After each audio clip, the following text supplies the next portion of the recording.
یہ نہ آپ کی کسی سوال کا جواب دے سکتا ہے، یہ نہ آپ کی طرف دیکھ سکتا ہے، یہ نہ آپ کی باتوں کو سن سکتا ہے۔ اے میرے ابا، آپ نے ان کی آنکھیں تو بنا دی ہیں لیکن یہ دیکھ نہیں سکتے، آپ نے ان کی زبان تو بنا دی ہے لیکن یہ بول نہیں سکتے، آپ نے ان کی کانیں تو بنا دی ہیں لیکن یہ سن نہیں سکتے، آپ نے ان کا دماغ تو بنا دیا ہے لیکن یہ سوچنے اور سمجھنے کی صلاحیت نہیں رکھتے۔ اے میرے ابا جان، اس رب کی عبادت کر لیجئے، اس رب کی پرستش کر لیجئے جس رب نے ہمیں بھی پیدا کیا ہے، تمہیں بھی پیدا کیا ہے، ساری خالق کائنات کو جس رب نے بنایا ہے۔ اے میرے ابا، اے میرے والد محترم، آپ مجھے پیدا کرنے والے ہیں، آپ مجھے جنم دینے والے، آپ کا خون میرے رگوں میں دوڑتا ہے۔ اے میرے ابا، میں آپ کو اس رب کی طرف دعوت دیتا ہوں جس رب نے مجھے رشد و ہدایت دے کر، مجھے ایک رہنما بنا کر، ایک رہبر بنا کر، ایک سیدھا راستہ، ایک سچا راستہ دکھانا کرنے والا بنا کر مجھے اس دنیا میں بھیجا۔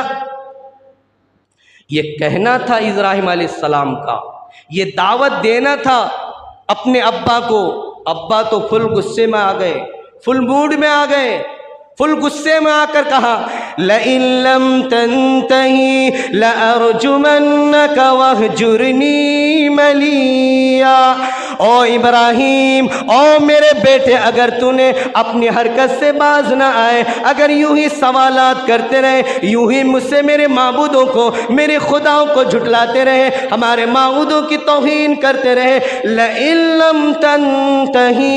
لَأَرْجُمَنَّكَ وَاهْجُرْنِي مَلِيًّا۔ او ابراہیم، او میرے بیٹے، تمہیں اتنے پتھر ماروں گا، اتنے پتھر ماروں گا، اتنے سنگریز ماروں گا کہ تمہیں پتھر کے اندر دبا کر کے تمہارا نام و نشان مٹا دوں گا۔